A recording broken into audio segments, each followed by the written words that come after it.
હું તમને ગણિતના પાઠ 2 આકાર અને ખૂણા તેના વિશે સમજાવીશ. હું તેના વિશે ત્રિકોણ, ચોરસ, પંચકોણ, ષટકોણ, સપ્તકોણ અને અષ્ટકોણ વિશે સમજાવીશ. તેમાં મને શીખવા મળ્યું છે કે કેટલી બાજુઓ છે અને કેટલા ખૂણાઓ છે. મારું નામ પાઠક રુદ્ર છે. હું ધોરણ 5માં અભ્યાસ કરું છું. મેં આજે આકાર અને ખૂણાઓનો પ્રોજેક્ટ બનાવ્યો છે. મેં દીવાસળીની મદદથી ઘણા બધા આકારો બનાવ્યા છે. હું આજે તમને બતાવીશ. મેં ત્રિકોણ, ચોરસ, પંચકોણ, ષટકોણ, સપ્તકોણ, અષ્ટકોણ ને વર્તુળ બનાવ્યું છે. ત્રિકોણમાં ખૂણા 3 હોય છે પણ બાજુઓ પણ 3 હોય છે.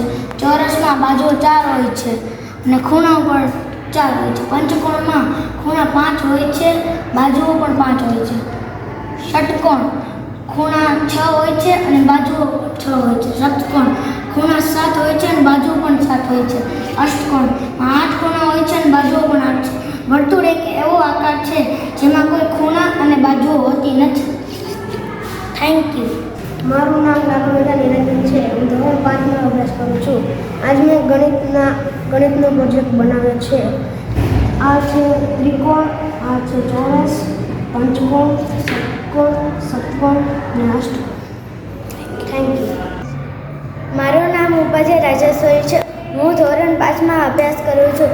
આજે મેં દીવાસળીના મદદથી બનાવેલ આકારો હું તમને બતાવીશ. આ છે ચોરસ, આ છે લંબચોરસ, આ વર્તુળ, ત્રિકોણ, ષટકોણ, પંચકોણ, અષ્ટકોણ અને સપ્તકોણ. આના પછી મને જાણવા મળ્યું કે આકારોમાં કેટલી બાજુઓ અને કેટલા ખૂણા હોય છે. Thank you.